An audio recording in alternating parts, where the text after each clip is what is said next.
விதையை மனிதன் விதைக்கிறான், மண்ணில் ஒளிந்த சிறு விதைதான் இரவும் பகலும் அவன் அறியாமல் வளர்ந்து கொண்டே போகும் அதிசயம்தான்.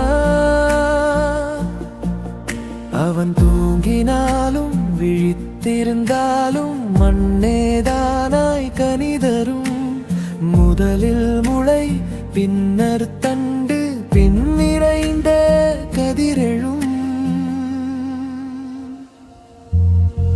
இது கடவுள் அரசின் வழி, மௌனத்தில் வளரும் மொழி.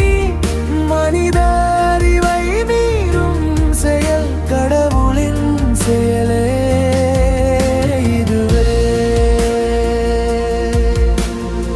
கதிர்கள் கனிந்த நாளிலே அறுவடைக்கு தயாராகும். அப்போது மனிதன் அறுவடை செய்வான், கடவுள் கொடுத்த பலனை காண்பான். சிறு விதை விதைத்த நம்பிக்கை பெருமாசீராய் மாறிடும். கடவுள் அரசும் இதுவே என இயேசு நமக்கு சொல்கிறார். இது கடவுள் அரசின் வழி, மௌனத்தில் வளரும் மொழி.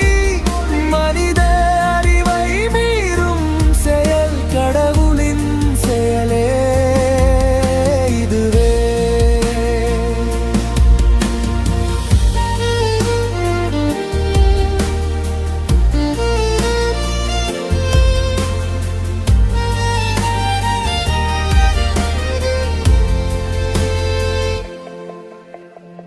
கடுகு விதை சிறியதே, மண்ணில் விழும் மிகச் சிறியதே. ஆனால் வளர்ந்த நாளிலே மரமாய் நிழல் தருமே. வானத்து பறவைகள் கூட அதன் கிளைகளில் தங்குமே. சிறிய தொடக்கம் பெரிய முடிவு, கடவுளின் அரசும் அப்படியே. பல உவமைகளால் அவர் பேசினார், கேட்போர் புரியும் அளவிலே.